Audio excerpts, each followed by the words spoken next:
সহজ কাজের নতুন একটি ভিডিওতে আপনাদের সকলকে জানাই শুভেচ্ছা ও স্বাগতম। আজকের ভিডিওতে আমরা সহজ কাজের একটি টুলস নিয়ে আলোচনা করব এবং টুলসটি হচ্ছে পিডিএফ টুলস। চলুন দেখে নেওয়া যাক কিভাবে সেই টুলসটি কাজ করে। তো প্রথমেই আমরা আমাদের অ্যাকাউন্টে লগইন করে নিয়েছি এবং অ্যাকাউন্টের লগইন করার পরে আমরা ওপরের যে মেনু বারটি রয়েছে চাইলে এখান থেকেও সহজ টুলসে ক্লিক করে সরাসরি টুলসে যেতে পারি, বা ড্যাশবোর্ডে আমরা সহজ টুলসের যে আইকনটি পাচ্ছি এখানেও ক্লিক করে আমরা সহজ টুলসে যেতে পারি। আমি এখানে ক্লিক করে নিচ্ছি এবং ক্লিক করার পরে এখানে আমি সকল টুলসগুলো, অর্থাৎ আমার যে মোট 63টি টুলস রয়েছে সকল টুলসগুলো একসাথে আমি দেখতে পারছি। আমি যদি চাই আমি আলাদা আলাদা ক্যাটাগরি ভেদেও আমি টুলসগুলো দেখতে পারবো, যেমন PDF tools, image tools, text tools, video tools, সাধারণ টুলস ও শিক্ষামূলক টুলস। এবং আমি যদি এগুলোর উপর একটু মাউসটি নিয়ে যাই তখন আমি এখানে একটি স্টার অপশন পাবো, অর্থাৎ এখানে ফেভারিটে যোগ করুন। আমি যদি এটি এভাবে ক্লিক করি, ফেভারিটে যোগ করি, তখন আমি এই অপশনগুলো এই প্রিয়র মধ্যে পেয়ে যাব।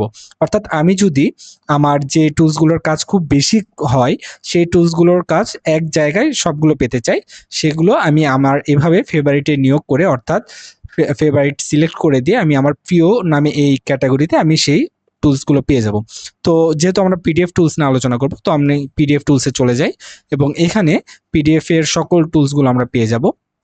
তো আজকে আমরা পিডিএফ মার্জ এই টুলসটি নিয়ে আলোচনা করব, অর্থাৎ ভিন্ন ধরনের বা আলাদা আলাদা অনেকগুলো পিডিএফকে একসাথে মার্জ করে একটি পিডিএফ তৈরি করা এই টুলসের কাজ। তো আমি এটিতে ক্লিক করে দিলাম এবং এটিতে ক্লিক করার পর আমি এখানে দেখতে পাচ্ছি পিডিএফ ফাইল যোগ করুন এবং প্রতিটি সর্বোচ্চ 500 এমবি, অর্থাৎ আমাকে লিমিট দেওয়া হয়েছে 500 এমবির বেশি হওয়া যাবে না প্রত্যেকটি পিডিএফ। আমাদের পিডিএফ মূলত অত হয় না, তারপরে এখানে অনেক বেশি একটি রেজলিউশন দিয়ে দেওয়া হয়েছে আপনাদের সুবিধার্থে।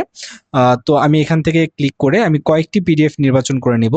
আমি এখান থেকে একটি পিডিএফ, এটি আমার মূলত একটি সিভি, আমি এটি নির্বাচন করে নিলাম। আবার আমি প্রথমে একটি নিলাম এবং একটি নেওয়ার পর দেখি এখানে কি আসে। আমি একটি সিভি নেওয়ার পর দেখা যাচ্ছে এখানে 2টি পেজ রয়েছে। এই পৃষ্ঠা 1-এ একটি পিডিএফ রয়েছে, পৃষ্ঠা 2-এ একটি রয়েছে। তো আমি এখানে ক্লিক করলে প্রিভিউটিও আমি দেখতে পারবো আমি কি নিয়েছি। এই যে প্রিভিউটিও চলে এসেছে। তো এরপর আমি আরো এখানে যোগ করতে চাচ্ছি, অর্থাৎ বর্তমানে যে পিডিএফটি আমি নিয়েছি সেটি 2 পেজের একটি পিডিএফ অলরেডি আমার রয়েছে। আমি এর সাথে আরো কিছু যোগ করব। আমি যোগ করুনে ক্লিক করলাম। এখানে আরো একটি সিভি রয়েছে, আমি এটিতে ক্লিক করলাম এবং এটিতে ক্লিক করার পর আমি আরো 2টি একসাথে যোগ করে নিচ্ছি। আমি এখানে আরেকটি সিলেক্ট করলাম এবং আমি দেখি আরো কিছু নেওয়া যায় কিনা।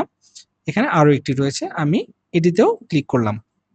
অর্থাৎ এখন আমার মোট 3টি পিডিএফ আরো সিলেক্ট হলো। এখন আমি এটি ওপেন করলাম, দেখুন এগুলো সবগুলো চলে এসেছে। এবং আমি যদি এটিতে যাই, এটিও 2 পেজ, এটিতে যাই এটিও 2 পেজ এবং এটিতে যাই এটি মূলত 3 পেজ। আমি চাইলে পিডিএফ এর কোনো একটি পেজ আমি যদি ডিলিট করে দিতে চাই আমি সেখান থেকে ক্লিক করে ডিলিট করে দিতে পারি, বা আমি যদি ডুপ্লিকেট, এই যে ফিরিয়ে আনুন, আমি ডিলিট করার পরে ডিলিট করলাম, আবার ফিরিয়ে আনতে চাইলে ফিরিয়েও আনতে পারবো। এরপরে এখানে আরো অপশন আছে, এটা ডুপ্লিকেট, আমি এটি চাইলে আবার এটি ডুপ্লিকেট হয়ে যাবে। তো আমি ডুপ্লিকেট করে আপনাদের দেখালাম, আমি এটি মুছে ফেলেছি। তো এরপরে এই কারণে এটি মুছে ফেলার অপশন দিয়ে চলে এসেছে। এরপরে এখানে আরো ক্রপ অপশন রয়েছে, আমি এখান থেকে আমি এটি বড় করে নিই, বড় করে নিয়ে দেখাচ্ছি আপনাকে। এটি সোজা একটি পিডিএফ। আমি যদি এখন এটিকে রোটেট করি, আমি চাইলে যে কোনো দিকে রোটেট করতে পারবো। এটি রোটেট হয়ে গেল, আমি আবার রোটেট করলাম, এরকম করে আমার মন মতো যেদিকে খুশি আমি রোটেট করে নিতে পারবো। আমি চাইলে এটি ক্রপ করে নিতে পারবো, আমার কতটুকু প্রয়োজন আমি সেই অনুযায়ী ক্রপ করে নিব। এটিও আমি এটিতে করতে পারবো এবং ফ্ল্যাটেন করে আমার যদি একটু বাঁকা তেরা পিডিএফ থাকে সেটিকেও আমি সোজা করে নিতে পারবো। এরপরে কন্ট্রাস্টের অপশন রয়েছে, আমার পিডিএফ এর যদি একটু ঝাপসা, একটু আরো উজ্জ্বলতা বৃদ্ধি করতে চাই সে সকল কিছু আমি এখানে করে নিতে পারবো এবং এরপরে সেভ করে নিতে পারবো। আমার পিডিএফ দুটি থাকলো। এখন আমার মোট 4টি পিডিএফ আমি আপলোড করেছি এবং প্রত্যেকটিতে 2টি করে পেজ রয়েছে, অর্থাৎ মোট 8টি পেজ রয়েছে। এখন আমি এই পিডিএফ গুলোকে নিচে এসে আমি পিডিএফ মার্জ করুন এই বাটনে ক্লিক করব। দেখুন আমার 4টি ফাইল একত্র হয়ে গিয়েছে এবং কত সাইজ হয়েছে সেটি দেখা যাচ্ছে। আমি এখানে এখন যদি এই পিডিএফটি দেখি, এই দেখুন পৃষ্ঠা 1 প্রথমে যেটি দিয়েছিলাম সেটি, পৃষ্ঠা 2 তারই পরের পেজ, তারপরে এটি পৃষ্ঠা 3, পৃষ্ঠা 3-এ একটি পেজ রয়েছে। মানে যে সিরিয়ালে আমি দিয়েছিলাম সেই সিরিয়ালে পিডিএফ গুলো আমার মার্জ হয়ে গিয়েছে এবং একই সিরিয়াল মেনটেন করেছে। পৃষ্ঠা 4, পৃষ্ঠা 5, পৃষ্ঠা 6, পৃষ্ঠা 7 এবং পৃষ্ঠা 8। এভাবে এই 4টি পিডিএফই 2টি পেজ করে মোট 8টি পেজ আমার একসাথে মার্জ করে আমি একটি পিডিএফ ফাইল হিসেবে তৈরি করেছি এবং এরপরে আমি যদি চাই নিচে এসে আমি আবার এডিট করুন করে আমি পুনরায় এডিট করতে পারি, আরেকবার মার্জ করুন করে আমি পুনরায় আরো কিছু যোগ করে আরো মার্জ করতে পারি।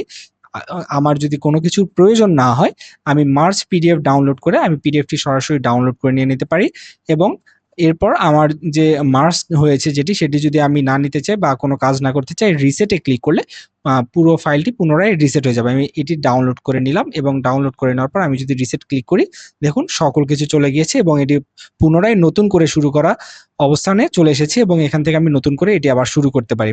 তো এইভাবে খুব সহজে আপনি পিডিএফ মার্জ টুলসটি ব্যবহার করে আপনার অনেকগুলো পিডিএফকে একসাথে একটি পিডিএফে তৈরি করে নিতে পারবেন।